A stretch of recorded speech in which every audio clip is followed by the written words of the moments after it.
ನಮಸ್ಕಾರ ಸ್ನೇಹಿತರೆ. ಇವತ್ತು ಆಡಳಿತಾರೂಢ ಪಕ್ಷ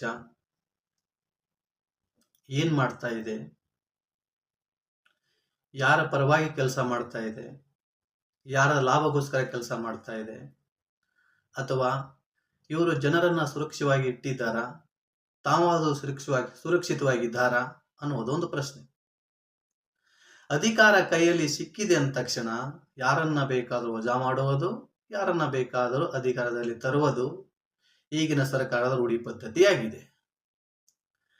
ಒಂದು ಇಂಪಾರ್ಟೆಂಟ್ ಘಟನೆ ಏನಂದ್ರೆ, ನಿನ್ನೆ ಸಂಸತ್ ಭವನಿನಲ್ಲಿ ಒಂದು ಅದ್ಭುತವಾದಂತಹ ಒಂದು ಘಟನೆ ನಡೆಯುತ್ತದೆ, ಭಯಾನಕವಾದ ಘಟನೆ ನಡೆಯುತ್ತದೆ. ಅದೇನಂದ್ರೆ ಹೇಳ್ತೀನಿ ನೋಡಿ. ನಮಸ್ಕಾರ ಸ್ನೇಹಿತರೆ, ನಾನು ಡಾಕ್ಟರ್ ಅಶೋಕ್. ಸಂಸತ್ ಭವನದಲ್ಲಿ ನಿನ್ನೆ ಒಂದು ನಾಟಕೀಯ ಬೆಳವಣಿಗೆ ನಡೆಯಿತು. ನಮ್ಮ ಕರ್ನಾಟಕದ ಇಬ್ಬರು ಯುವ ಯುವತಿ